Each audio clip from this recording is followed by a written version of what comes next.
Good evening and welcome to this month's Whisky Me Live Tasting for the month of August. Exciting. We're very happy that you could join us, especially given the weather here in the UK is so good right now. I wouldn't blame you for skipping this one and being outside in the sunshine. We've certainly earned it over the last few weeks, but you're here nevertheless, and we're very grateful for that. We've got a fantastic tasting lined up for you. As always, we're going to do this in two parts. The first part will be this month's Scotch single malt whiskey, which is Teaninich 5-year-old, a partnership with Carn Mor, the independent bottlers, where we're going to be joined by Niel from Carn Mor. And then following that, in around about 15 minutes, we're going to be moving on to this month's world whiskey, which is, of course, Mars Maltage Cosmo, where we're going to be joined by Didier. Super exciting, two fantastic whiskies. I think there's a bit of a Japanese theme here this month, given that Teaninich, for me, has certain Japanese qualities to it, a little bit of green tea in there, and then Mars, obviously, a Japanese distillery. So, without further ado, we are going to move straight into this month's Scotch single malt, which is Teaninich, Carn Mor, 5-year-old, and Mr. Niel Hendriksz. How you doing, Niel? I'm very well. How are you? I'm good. Thanks for joining us. You're in the UK, right? You're experiencing the sunshine right now. I am. It is lovely. So I've opened the windows. I do have this on, but it's I wouldn't be surprised if we've got a few people out in the pubs enjoying some longer beverages, and then maybe come and have a look at this later on. Yeah, exactly. Maybe when the sun's gone down later on, they'll come and review it and see us here at 8 p.m. in glorious sunshine. Yeah. Cool. So this month we've worked with Carn Mor before as an independent bottler. Normally, what we do with Whisky Me is we use distillery bottlings, those that are bottled as whiskey by the distillery themselves. But on a few rare occasions, we work with guys like you at Carn Mor, whose job it is basically to buy up casks from distilleries that you like, that you think represent the distillery great or that taste really good, and bottle them under your own label. And that's what we've done this month. And it's exciting to be working with you guys again, because I think you do a fantastic job. So, I mean, I've kind of given you a little bit of a tee up there as to what Carn Mor is. Do you want to maybe elaborate on that a little bit? Yeah, I suppose. I mean, I come from a branded background, I worked for a lot of the big brands for the last 15, 20 years. And when I joined Morrison Scotch Whisky Distillers in 2018, I realized what a great opportunity we have as an independent bottler, because we've got the opportunity to show whiskey that doesn't necessarily get bottled as a distillery bottling from great distilleries, because they've got another use, and predominantly that's to create malt liquid for blended whiskey. So in this instance, for example, Teaninich, it's a really big distillery, and you'd be forgiven to think of it as a production site, which in theory it is for Diageo. You know, it's a workhorse distillery, produces millions of liters of liquid, but 99% of it gets either traded or used in their blends. There is a distillery bottling of Teaninich under the Flora and Fauna range. I think it was launched in 1992 as a 10-year-old, and the only one that I'm aware of so far. So, you know, we've got an incredible opportunity to show Teaninich in its purest form as a single malt that Diageo wouldn't necessarily do in an extension, because it's got a different purpose. And the interesting thing about being an independent bottler is that, you know, we look for two things. We either look for liquid that represents the distillery character, or we look for something that's truly unique. So very often we bottle from distilleries that do bottle their own liquid as a branded single malt, and they've maybe got a very specific style. And what we then have the opportunity to do is to show something different. So through the Carn Mor range, it's all about individuality for us. It's all about putting good quality liquid in a bottle that represents something specific, and that can be something in line with what you'd expect from the distillery, or something quite unique and a little bit different. Yeah, that's a really nice way of putting it. The two kind of avenues there, and I guess so on with, this. I guess with Teaninich, it's really a case of actually showing what this distillery is capable of, because as you say, we've got the Flora and Fauna release of it, and then beyond that, I think there's been 1 or 2 special releases which tend to be very expensive and really not available to the common man or woman. So we get to actually taste what this distillery is like outside of that one Flora and Fauna expression. Yeah, and I think I'd probably be forgiven to say that a lot of people might think that because of the way that they operate the distillery, and the reason why it exists, in that it produces malt whiskey for blends, some people might think it's inferior. And I actually think a lot of these distilleries, they make some of the best liquid out there, because what the blenders looking for is consistency. So they've got to produce day in and day out a consistent liquid of good enough quality that it can be used as a backbone in one of the world's leading blended whiskies. And if you don't have a good quality spirit to start with, you can't hide it. So yeah, I find it fascinating to have a look through our inventory and see what it is that we've got. And our inventory is fairly extensive. It's one of the biggest assets that we've got as an independent bottler. So it's a I suppose that's the fun part of the job, is to have a look at all these phenomenal liquid that's been created by someone else, and all the credit goes to them.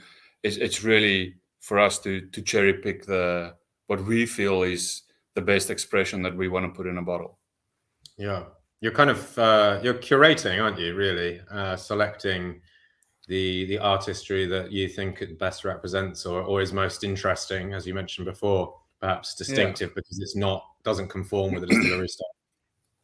Yeah, and most of our Carn Mor bottlings, especially under the strictly limited, as this one, we use a combination, usually a vatting of between 2 and 5 casks. We have done the odd single cask, and we've done the odd bottling at cask strength, but majority of our liquid is between 4 and 12 years old, a combination of 2, 3, 4, sometimes 5 casks, depending on the size. And we generally bottle them at 47.5%, which is exactly what we've done with this Teaninich. So speaking of Teaninich, by the way, I'm guilty of misplacing a syllable in that distillery name quite often. It's all too easy just to say Teaninich, but there is another in there, isn't there? But at least I acknowledged it. I'll work on it. So with Teaninich, what is it what do you think we're looking for here with this particular distillery, and what are you, when these casks were selected, what is it about them, do you think, that represented the distillery style very well?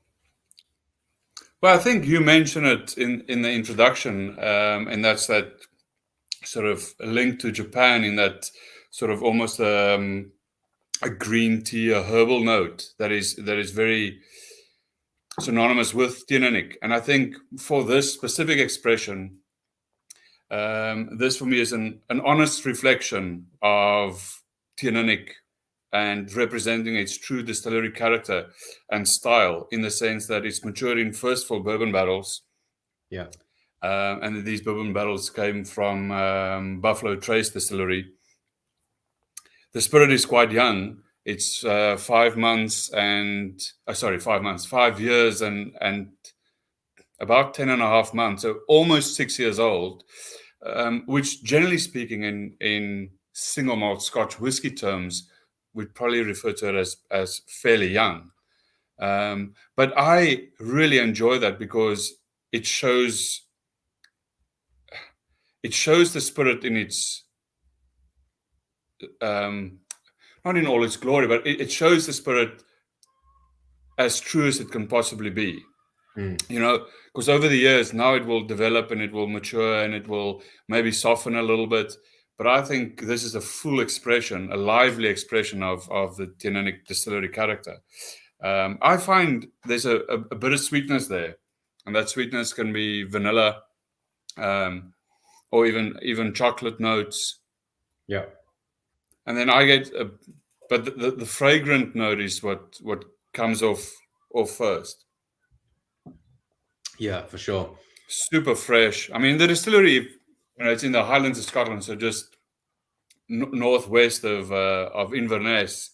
And it, as I said earlier, it produces a lot of spirit for the blended whiskey range. But yeah, if you look at the distillery, sort of pictures of the distillery, it almost looks indestructible. And it's been around for years, and it works, and it's not there to be a visitor's facility. It's not there to look pretty. They are there to make good quality liquid. I mean, Diageo, they own quite a few of these kind of workhorse distilleries that fly under the radar. Don't really get distillery bottling outside of flora and fauna, produce vast quantities of liquid, as you say, mostly ending up in Johnnie Walker, J&B, or traded. And and a lot of them aren't the most picturesque places. Maybe that's part of the reason they don't get a visitor center and a distillery bottling and all that kind of stuff.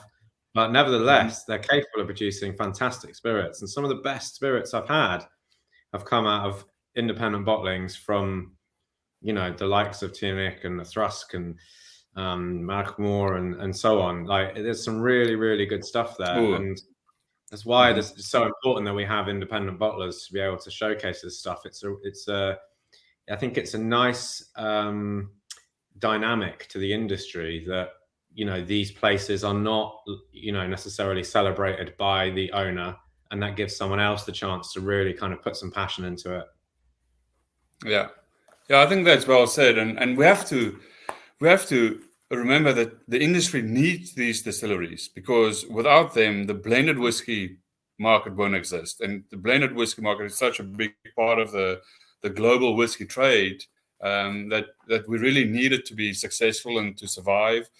And and these distilleries they do the work in the background. I'm gonna just start putting up some of the tasting notes that we're getting through from our members.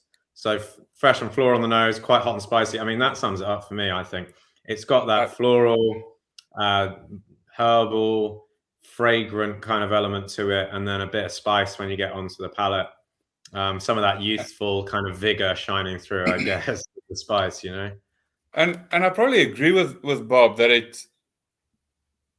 a bit of water does do it well. It does open it up a bit, especially as a spirit of this age, and it makes it almost more fragrant. You get a lot of the floral notes, a lot of the sweet notes coming off.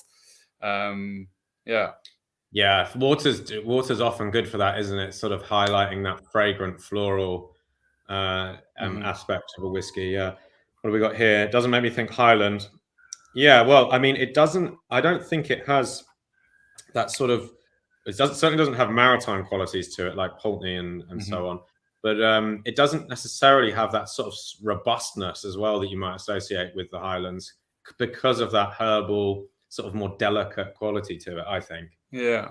It's an interesting one, because I think 20 years ago, we had this space. Lowland whiskey was light. fresh, and Speyside whiskey was fruity, and Highland whiskey was a bit more robust, and then Islay and Islands were peated. I actually think over the last 20 years we've almost gone past that. Yeah, sure. You now get beautifully peated malt from the Highlands. You get unpeated malt from Islay. You get big, robust spirit from the Lowlands. So as we better understand the process, both from a production and maturation point of view, I think we've almost, the regionality is not as clear cut as it used to be. Yeah, for sure. I mean, every region's making every kind of whiskey now, pretty much, aren't they? So it's certainly all kind of melded a little bit.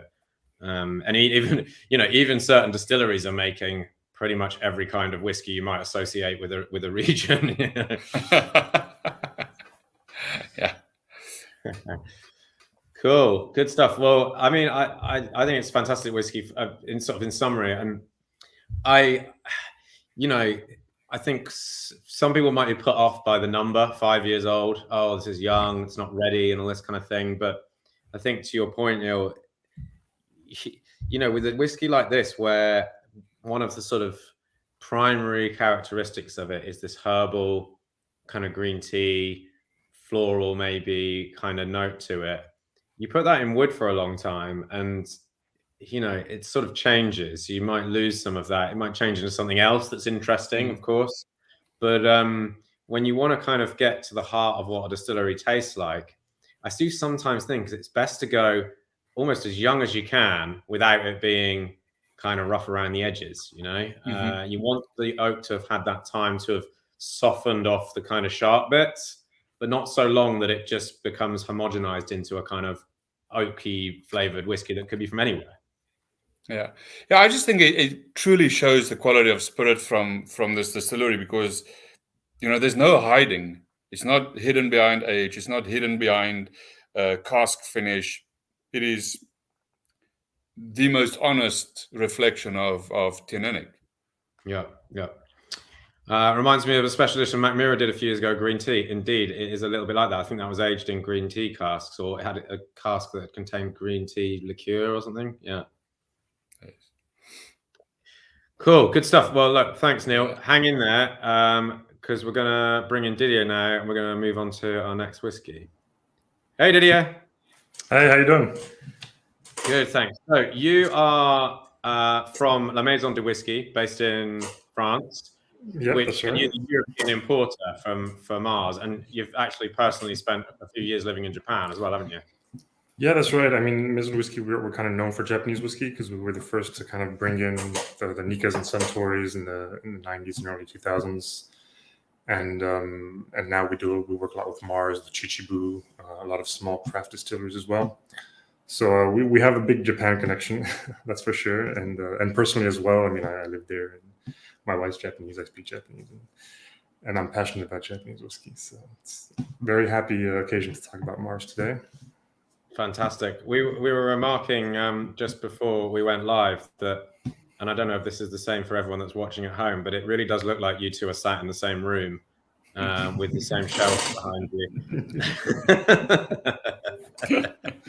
So my back shelf is mostly Japanese whiskey, Ben Nevis, and a little bit of rum. I can't kind of get my head around that. It's so strange.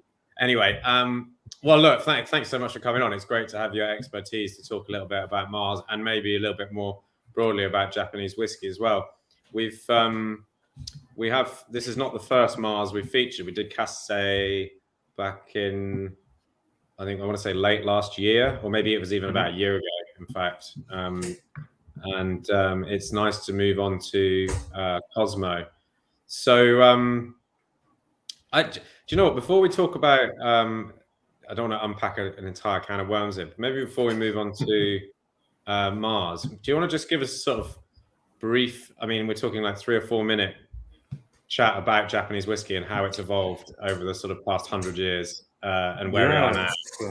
It's good to point out that it's 100 years because people are starting to hear about Japanese whiskey in the last maybe 10, 15 years, but it's been around for a while, mostly consumed in Japan.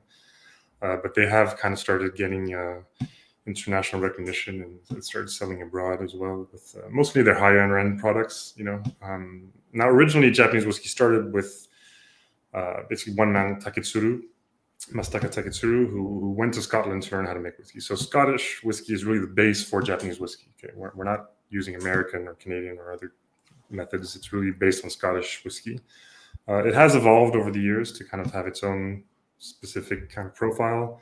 In general, when people ask me how to describe Japanese whiskey as a whole, I tend to say they tend to be kind of intense but very soft, balanced, but aromatically a lot going on.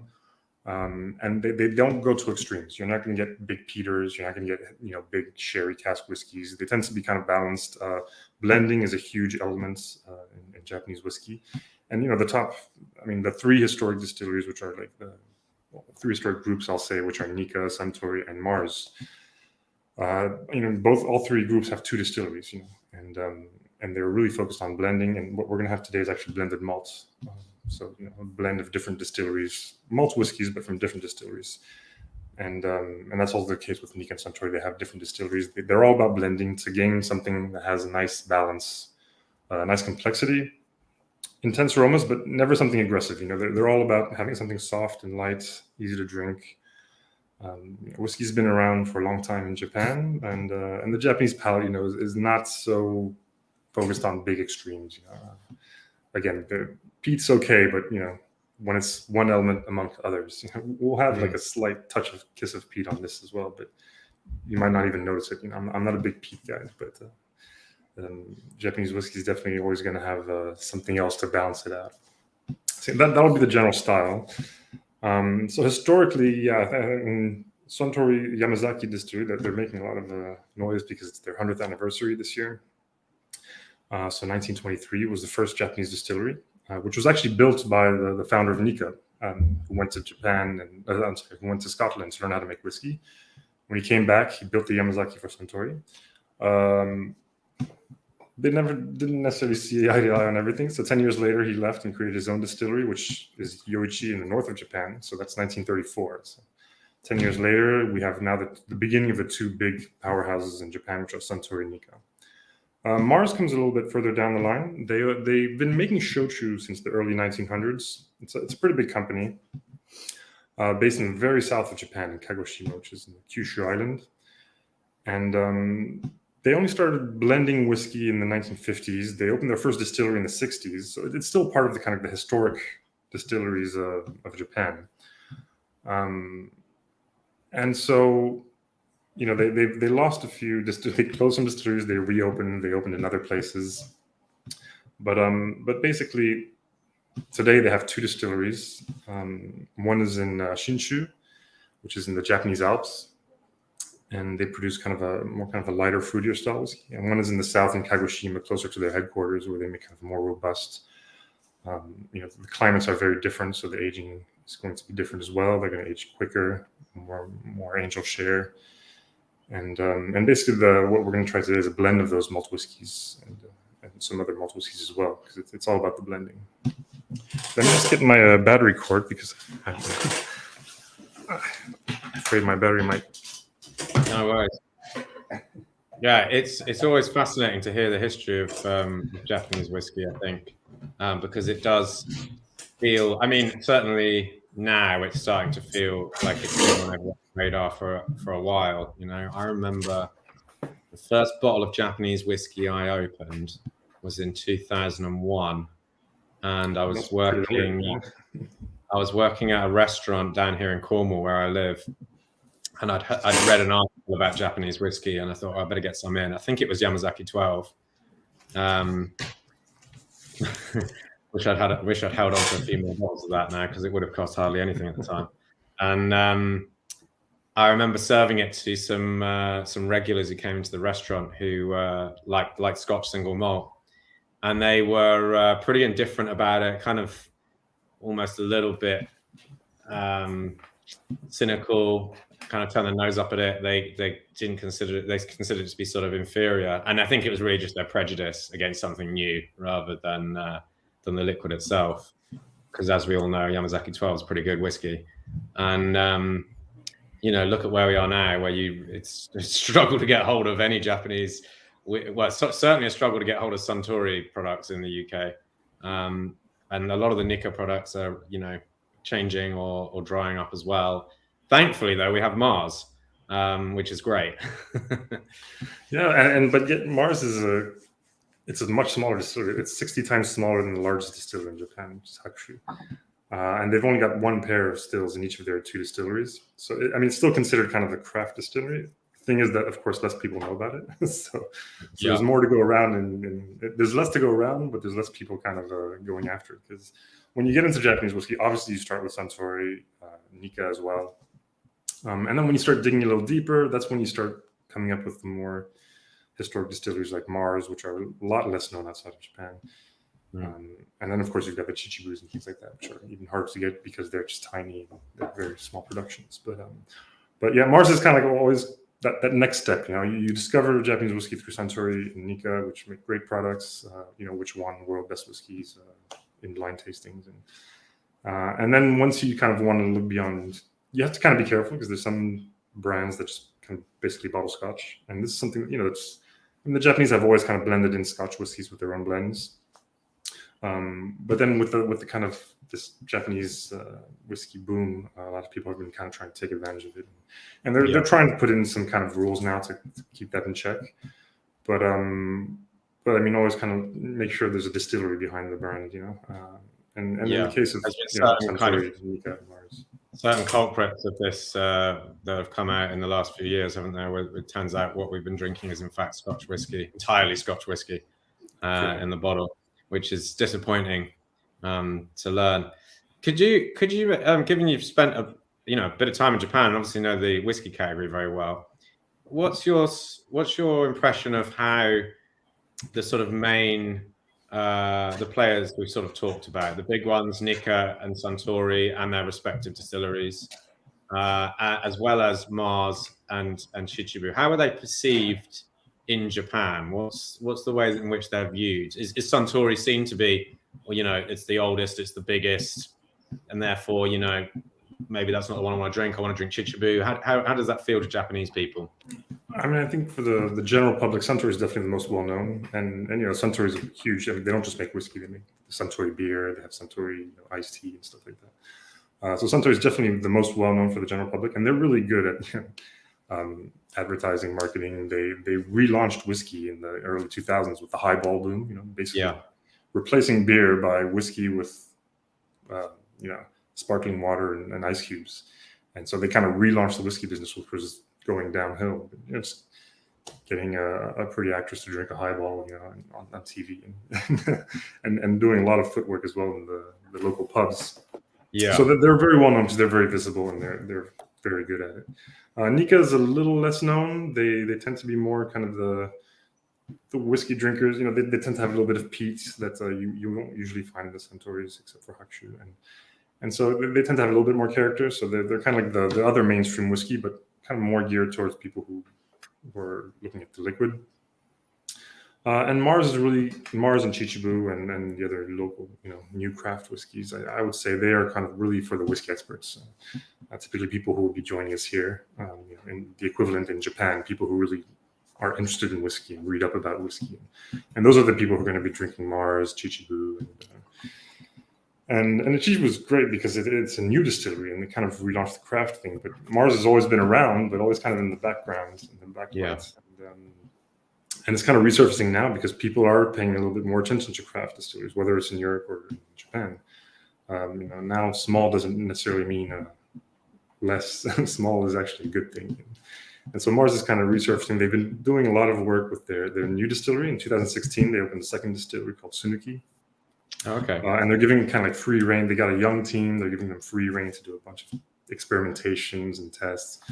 They're one of the interesting groups because they really focus on what we call terroir in French, I guess. Maybe they're the aging of whiskeys in different warehouses because they have 2 distilleries which are in completely different conditions, right?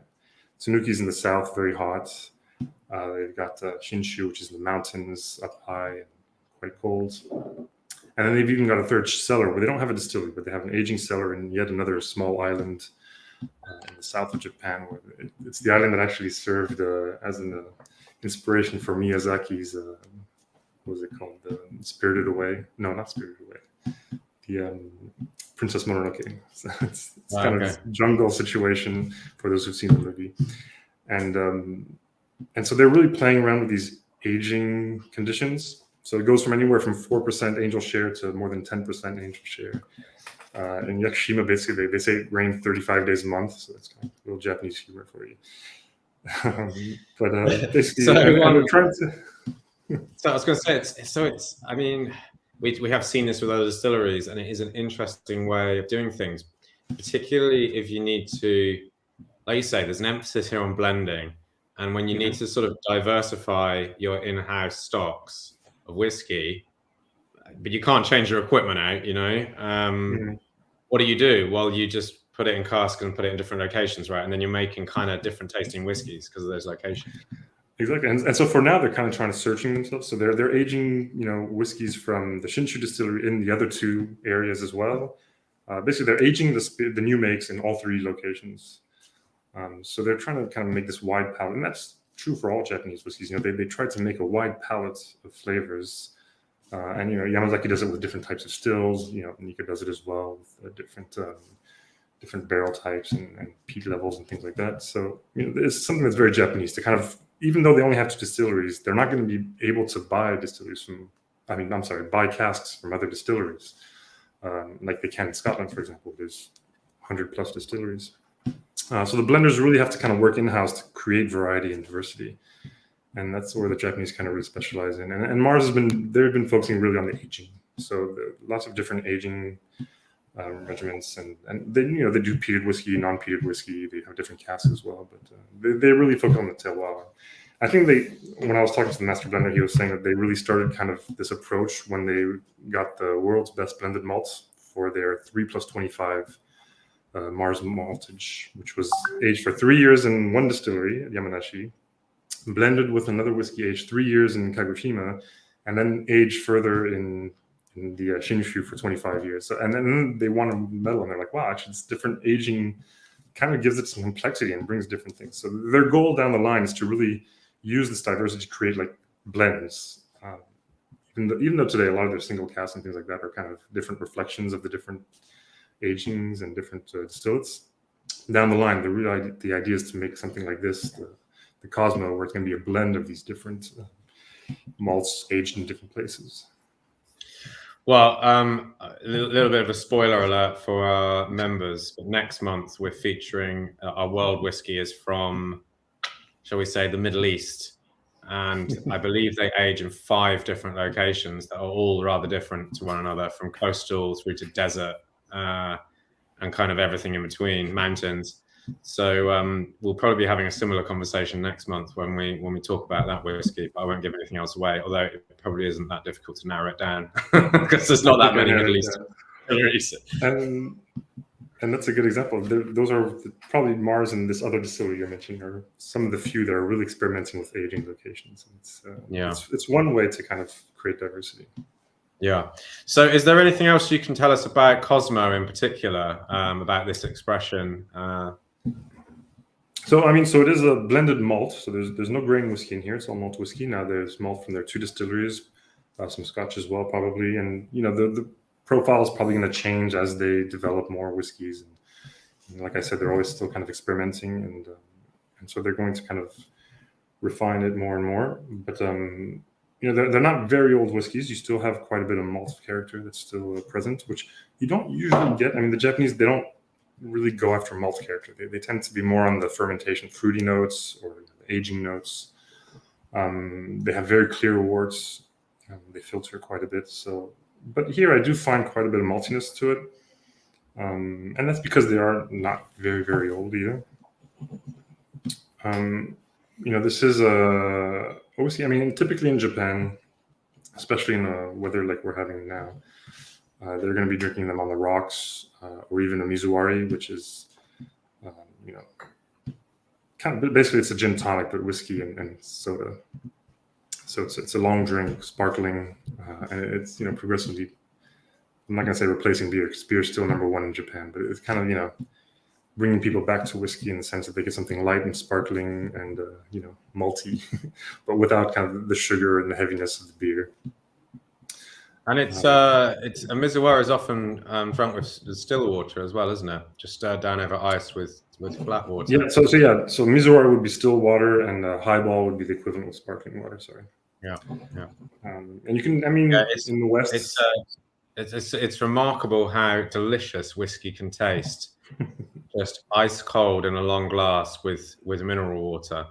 It's an incredible way to experience malt whiskey, I think. And I remember on one of my trips to Japan, I was in Star Bar with Kishi-san in Ginza, and I remember watching him make a Mizuwari, rapidly stirring this highball down with clear ice in it, and then when you get to taste it, it's just the most refreshing thing. People don't associate whiskey as being refreshing.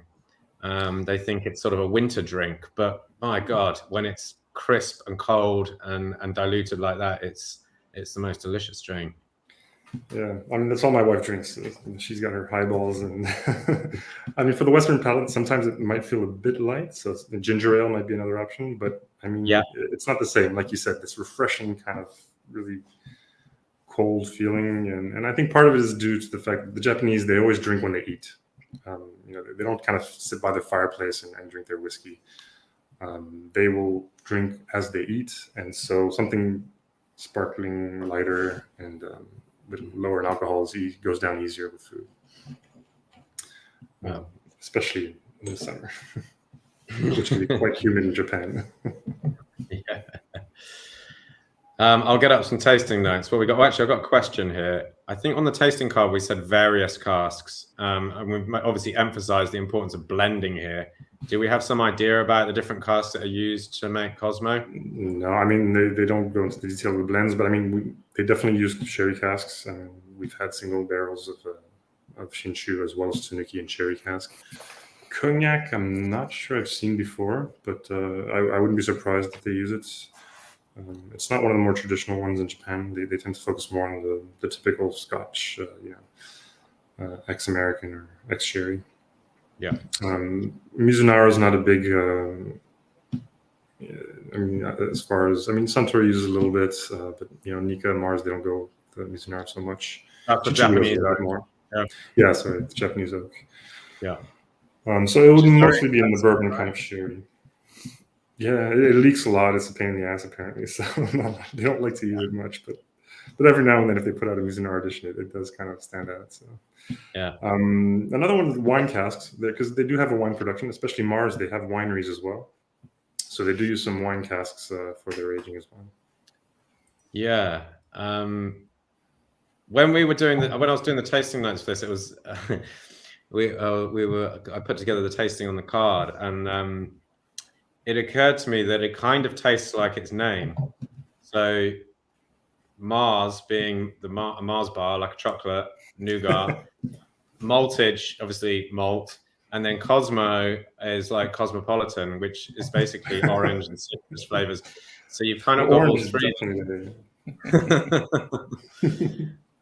Which sort of neatly describes its flavor profile. There you go. Agree with orange and chocolate. See, everyone's on board with this Mars maltage Cosmo. Yeah. No, that's totally good. In France we have a thing called orangette. It's like a candied orange skin covered in chocolate, and it does have this kind of a flavor to it with a bit of maltage. So Mars is kind of a headache to understand, because Mars is kind of the group. Their two distilleries are called Shinshu and Tsunuki. However, the single malts from Shinshu aren't called Shinshu. They're called Komagatake. They're all about mountains. So the single malt from Shinshu takes the name of a mountain next door, which is called Komagatake. Luckily, Tsunuki is named Tsunuki, so that's easier to remember. And then Cosmo is actually also a name of a mountain in that area. And so it's a blend of the two. So Mars maltage is basically what they call all their blended malts. So for example, the 3+25 I was talking about earlier, which I'm lucky to have bought a bottle at the time and still have somewhere in Japan. My in-laws' place. That's in the Mars maltage category. So their naming could be better, but basically Mars maltage is what their blended malts are called. Cask would be not in that category, for example, because that's a blended whiskey. Yeah, and Cask is Japanese for Mars, right? So that's Mars. Yeah, so basically we tried to find another name for this. I'm actually the one who came up with the name Cask. So I'm like, well, let's just call it Mors in Japanese. But cool. Well, look, that's great. I think we've covered it. There's a very succinct and informative journey through the state of Japanese whiskey history, present, maybe not future, or maybe future. We're talking about what Mars are up to next, and obviously the whiskey itself. So we appreciate that, Didier. Thank you. Cheers. And thanks everyone for the comments. Neil, thank you for your time and for that chat on Teaninich, because I see I dropped the syllable again. Not my life. Oh wait, have we got a question here? There's one question here. When talking about the barrels, do they use as bought or STR or a mix? Are they doing STRs over in Japan? Is that a thing? Strip toasted recharge for anyone who's not aware. So when I visited the Yoichis in Meikyo, they do recharge. Did they strip? I don't remember. I don't think so. They don't do so much of the shaving. Yeah, they don't do so much of the shaving, but they will do some recharring as well to kind of renew some of the old casks. Yeah. But the wine casks they use are mostly from their own estates or local estates. Cool. Good stuff. All right. Thank you very much, gents. Really appreciate it. And thanks everyone for tuning in. We'll see you next month.